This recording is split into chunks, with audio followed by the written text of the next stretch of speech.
आजची रेसिपी एकदम भन्नाट अशी आहे. नक्कीच बघताना तुमच्या तोंडाला पाणी सुटेल. नमस्कार मंडळी, मी शुभा तुमचे खूप खूप आणि मनापासून स्वागत करते. आजची आपली रेसिपी आहे मांदेली फ्राय आणि तुम्ही पाहतात शुभाच किचन. ही मांदेली मालवणी पद्धतीने कशी तयार करायची ते आज आपण पाहणार आहोत. चला तर पाहूया मांदेली फ्रायसाठी लागणारे साहित्य काय काय आहे ते.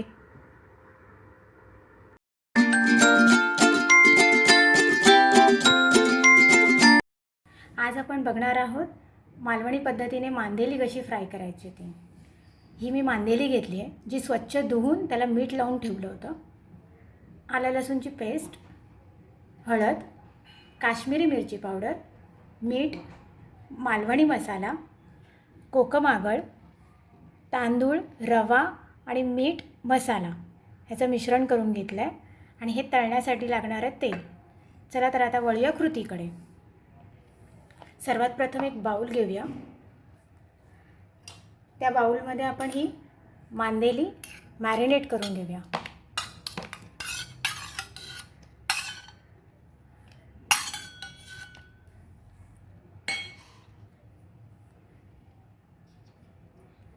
ह्यामध्ये हे कोकम आगळ घालूया.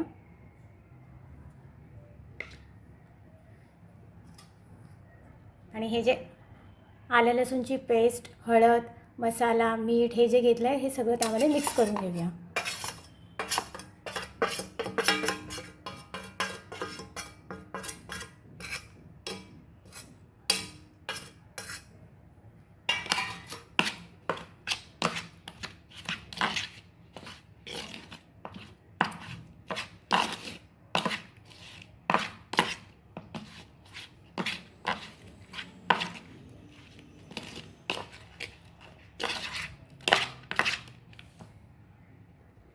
अशी व्यवस्थित मॅरिनेट करून 10-15 मिनटं आपण ठेवून देऊया त्याला.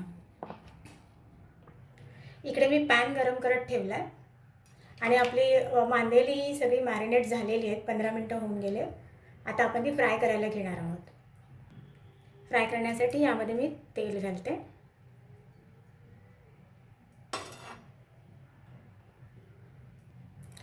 मांदेली ही जी आपण मिश्रण करून घेतलं आहे यामध्ये असे एक दोन्ही बाजूला व्यवस्थित त्याला तांदळाचं पीठ, रवा हे सगळं लावून घ्यायचं आणि चांगले कोटिंग करायचं त्याला.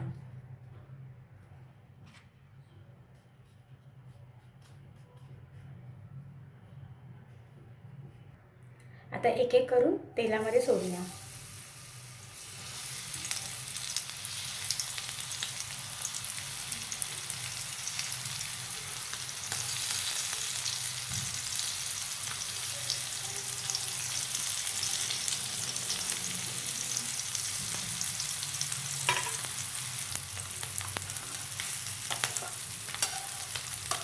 मस्त कुरकुरीत झाली आहे.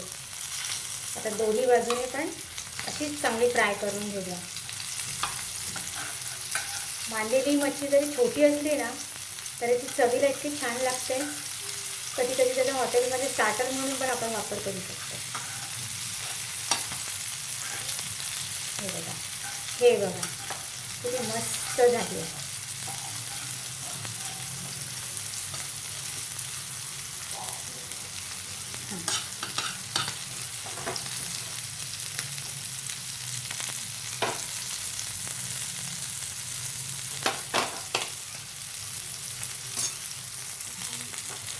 हे बघा आपली मांदेली तयार आहे.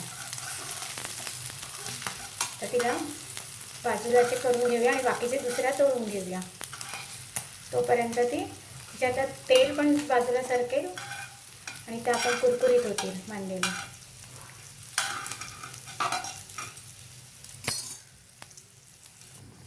आपली कुरकुरीत मांदेली फ्राय तयार आहे. अशी मांदेली आपण स्टार्टरमधून पण खाऊ शकतो. आजची माझी रेसिपी आवडल्यास मला कमेंट करून सांगा. अशाच नवीन मालवणी फिशच्या रेसिपीसाठी माझ्या चॅनलला शेअर करा, लाईक करा आणि सबस्क्राईब करायला विसरू नका. थँक्यू.